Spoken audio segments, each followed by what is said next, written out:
नमस्कार, आप देख रहे हैं व्यू स्टूडियो और मैं हूं रूहानी। किन्नर समाज के लिए एक अच्छी खबर आई है क्योंकि लगातार एक तरह से जंग छेड़ दी थी किन्नर समाज ने जम्मू कश्मीर के प्रशासन के साथ और देश के जो पूरी तरह से व्यवस्था चलाने वाले नेताओं के साथ। उन्होंने कहा था कि हमें सरकारी नौकरी में उस तरह से हक क्यों नहीं मिलता है जिस तरह से अन्य लोगों को मिलता है, क्यों हमें एक स्पेशल कैटेगरी में नहीं रखा जाता है, क्यों हमें थर्ड जेंडर का दर्जा नहीं दिया जाता है, क्यों हम इतनी ज्यादा काबिलियत होने के बाद भी हम सरकारी नौकरी नहीं कर पाते हैं। और इसी के लिहाज से जम्मू कश्मीर में जो है अब कुछ बदलाव किए गए हैं। अब जो भर्ती प्रक्रिया होगी जम्मू कश्मीर में सरकारी नौकरियों की, उसमें कुछ बदलाव किए गए हैं जिसके लिहाज से यहाँ पर उनके लिए एक स्पेशल कैटेगरी यानी कि थर्ड जेंडर की कैटेगरी जो है वो होगी, जिसके माध्यम से जो किन्नर समाज है वो जो है नौकरी कर पाएगा। और प्रदेश में अब किन्नर समाज को नौकरी जो है वो मिलेगी, यानी कि सरकारी नौकरी मिलेगी और सरकारी नौकरी का आवेदन जो है किन्नर समाज कर पाएगा, यानी कि ट्रांसजेंडर कर पाएंगे। आपको ये बता दें कि पहले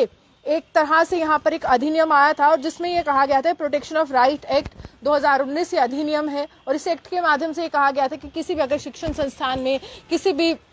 हेल्थ इंस्टीट्यूशन में या फिर एम्प्लॉयमेंट जनरेशन का कोई भी अगर सेंटर होता है या फिर रोजगार के लिहाज से अगर कहीं पर भी भेदभाव होता था तो ये प्रोटेक्शन ऑफ राइट यानी कि उनके अधिकारों को सुरक्षित करने के लिए एक अधिनियम जारी किया गया था। और उसके तहत ये अधिनियम के तहत उनको ये दिया गया था एक तरह से हक कि आप लोग जो है इस अधिनियम का इस्तेमाल कर आप लोगों के साथ अगर कोई भी भेदभाव होता है आप जो है वो शिकायत कर सकते हैं, और चाहे वो पब्लिक सर्विस क्यों ना हो, यानी कि सामाजिक तौर पर कोई भी अगर कोई सेवा होती है वहां पर अगर आपके साथ कोई भेदभाव होता है, क्योंकि व्यवहार बहुत ज्यादा बुरा रहता है, बहुत बार देखा गया है कि उनके साथ उस तरह का व्यवहार नहीं रहता है जैसे आम लोगों के साथ रहता है, चाहे वो पुरुष हो या महिला हो। लेकिन अब एक अच्छी खबर ये आई है कि इस एक एक्ट के माध्यम से अब ये जो एक्ट है 2019 में आया और 2019 में तमाम जो भेदभाव होते थे इस समाज के साथ, किन्नर समाज के साथ, उसमें उनके हक की बात की गई और उनकी बातचीत हुई, उनकी जो समस्याएं हैं उनको सुना गया और उनका समाधान भी किया गया और एक तरह से सुरक्षा कवच जो है तमाम किन्नरों को यहाँ पर पहनाया गया।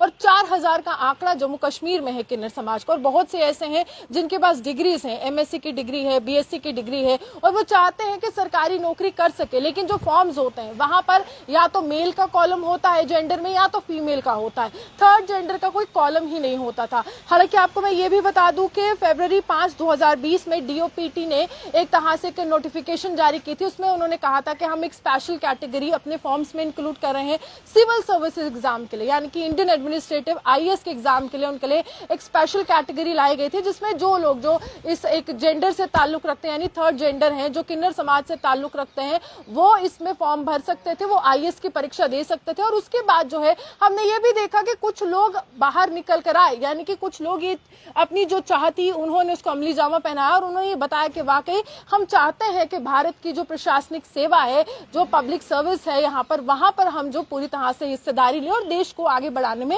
एक अहम किरदार निभाए। यानी कि कुछ ऐसे ट्रांसजेंडर भी थे जो आईएएस भी बने और वो कारण था उनकी काबिलियत, और उसका सबसे बड़ा श्रेय जो है वो सरकार को ही जाता है क्योंकि सरकार ने यहाँ पर स्पेशल कैटेगरी यानी कि थर्ड जेंडर को इंक्लूड किया गया था उनके द्वारा। अब जम्मू कश्मीर में भी कुछ ऐसा ही होने वाला है और जम्मू कश्मीर में जो नौकरी के यहाँ पर जो परीक्षाएं होती हैं उन नियमों में कुछ बदलाव किया गया है और उन नियमों के तहत जो है अब स्पेशल कैटेगरी इसमें इंक्लूड कर दी जाएगी और सरकारी विभागों में जो भी भर्ती प्रक्रिया होगी उसमें जो है किन्नर समाज को एक अहम योगदान देने के लिए यहाँ पर कहा गया है। आवेदन जो है किन्नर समाज कर सकता है और किन्नर समाज लगातार यही चाह रहा था कि देश जो है उनको स्वीकारे, थर्ड जेंडर के रूप में उनको स्वीकारे और देश जो है ये समझे कि किस तरह से वो भी देश की प्रगति व उन्नति में व विकास में एक अहम किरदार निभा सकते हैं। जम्मू कश्मीर में जितने भी किन्नर हैं उनके लिए अच्छी खबर है, उनके पास योग्यता है, उनके पास एक विजन है, उनके पास एक रोड मैप है, लेकिन यहाँ पर बदकिस्मती ये थी कि उनके पास उस तरह से अधिकार नहीं थे, यानी कि सरकारी नौकरी में वो आवेदन नहीं दे सकते थे, कोई भी एप्लीकेशन होती थी उस फॉर्म को वो भर नहीं सकते थे, लेकिन अब वो भर सकते हैं। नियमों में कुछ बदलाव किया गया है जिसके बाद कहीं ना कहीं अब यहाँ से ही शुरुआत होगी उनके जो अधिकार हैं उनको मिलने की। आप ये हमारे साथ बने रहे, देखते हुए जम्मू रूहानी।